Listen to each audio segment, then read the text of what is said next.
Happy New Year. Welcome to 2023. I hope you had a good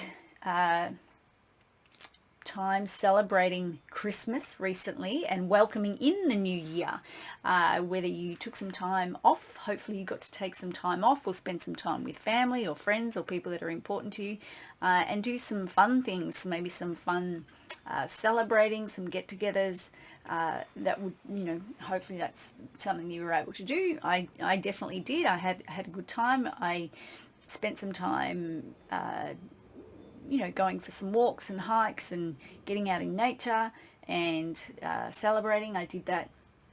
I was lucky enough to do that in the city this year early, and then I came home in later on. I was a bit worried about my old dog being scared of the fireworks, and it turns out he's old and getting a little bit deaf. He didn't care less this year, so that was okay. And I actually made a couple of notes of the things that I want to cover off quickly in this video today.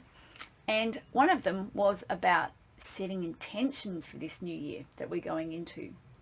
And I do think it's an important thing to do. So part of, I guess, finishing up the year last year, I had a bit of a look in my gratitude jar that I have here, and I've started this for the new year.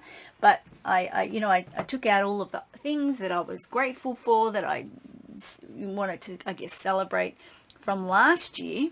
But one of the things that I thought I might do this year, and I've relabeled it 2023, I've taken out the old stuff and I've put a couple of things in there already.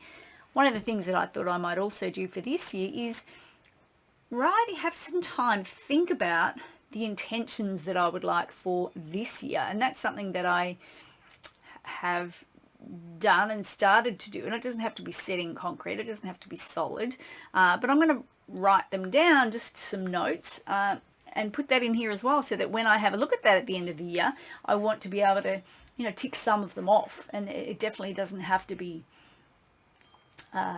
doesn't have to be everything, and I'll be totally fine and happy if it's not everything, but some things would be nice if I could tick those off. So I have made myself a little list of some things here, and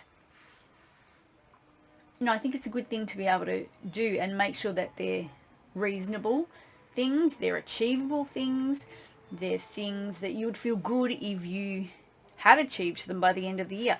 And they don't have to be big things, they can be little things, but I think it's really important to also put in there some fun stuff that you would actually, if I look at my list, lots of it is fun stuff, things that I would like to do by the end of the year, things that are going to help me to to feel good, things I would want, things I would like.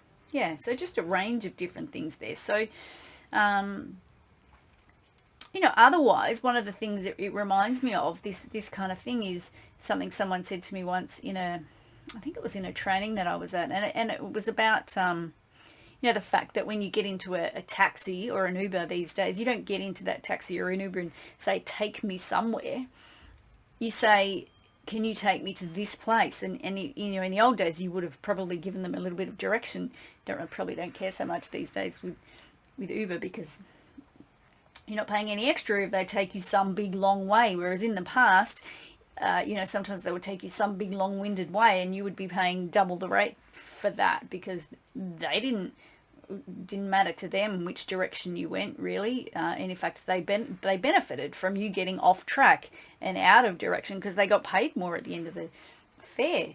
So for you, it's really important. I think this is another part about setting intentions, having reasonable goals, just working out what it is that you want. Otherwise, you just end up any old place, and it's just nice to be able to get to the end of a period, like the end of a year, and go, well, I did do that, and I did achieve that, and I did tick that off. So, and it feels like progression, right? So for humans, we like progression. That's what we like. So it's just a way of helping you to achieve that. So, and I think with accountability, so writing it down, and that can be for yourself, like something like writing it down and putting it somewhere, and, maybe you could post it up on a wall if you wanted to.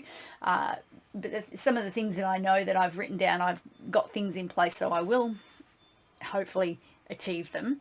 But, you know, telling someone else, writing it down, or telling someone else, a supportive person, can help you with a bit of accountability and help you to make it real, help you to make it something that's more achievable, something you want to do or stop doing. Also, it doesn't have to be do, it could be do or stop doing. And it stops you stalling. It stops you from making excuses. It just helps you to get it done a little bit more. So one of the things I also wanted to mention was that on my website, and I'll leave a link here somewhere for that page, on the website there's a link to a calculator. So it's a savings calculator or a cost calculator, and it is something that was originally set up for quit smoking, because that is something that I help a lot of people with, stopping smoking. And it's interesting because often people don't realize, they never really realize, because they don't want to stop and calculate how much an issue is costing them. It doesn't have to be around smoking. This calculator, you can use it for anything that you want to either do or stop doing or save towards. You can use it in a bunch of different ways. So, you know, often if someone comes to see me for some issue, they haven't really spent the time to calculate how much that costs them over the course of, you know, a week or a month or a year, because it's kind of scary. It can be kind of scary because it adds up, whether it's even a lifetime. And I've had people that have said to me that have actually worked it out, and it adds up to a lot of money. But so does the savings from here on in, right? Because you can't change things up till now, but you can change what's ahead. You know, you have a lot more influence than sometimes we think. And sure, if you need to get support with that, absolutely do that. But yeah, there's definitely a lot that we can do. So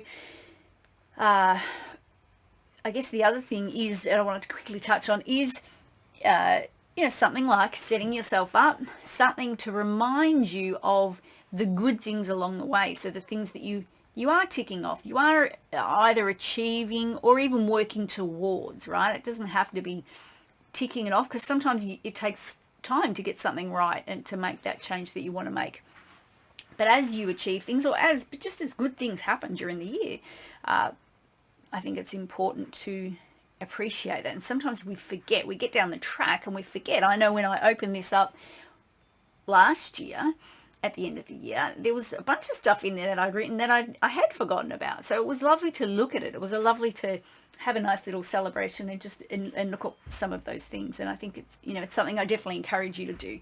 And I know a few people that I've spoken to that saw my last video have reset that up. So I think it's a cool thing. So, and also I would hope that for you during this year, this coming year, you set yourself up, and maybe it's something you can put into that jar as time goes on, is, you know, just having for you some supportive practices, some supportive things and some supportive practices for you in your life. So, and throughout the year. So things that work for you, that help you to feel good, to help you with creating the life that you would want. So, you know, something like just a simple little jar, writing stuff down can be one of those supportive practices. But I think just different reminders and ideas to help you to achieve the things that you want. But also when you're feeling good in yourself and you have those supportive practices, it becomes more doable, right?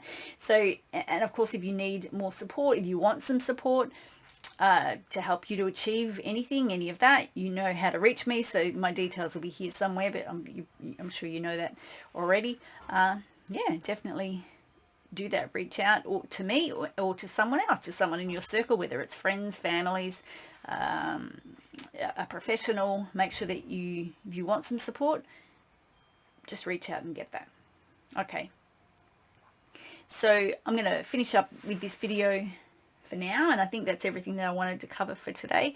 Let me know what fun things you did over the Christmas period, over the new year, what things you've got planned, what intentions maybe that you are going to set for the year. If you want to share some of that, I'd love to hear it. It's always nice. And also remember, with those intentions that you set for the year, if you need some support to help to achieve them, go ahead and get them, whether it's from me or someone else, but share them, because it does make it it helps you to stop with the stalling and the excuses. So, you know, I want you to be able to, I would want for you to be able to look back at the end of the year and you know, look in your little jar, or just, you know, write down whatever, or just when you're reflecting back, to be able to say, oh yeah, I did achieve that, I did tick that off, because it's a nice thing. Okay, all right, I want to wish you all the best and take care, and I hope to chat with you soon. Bye. Love you.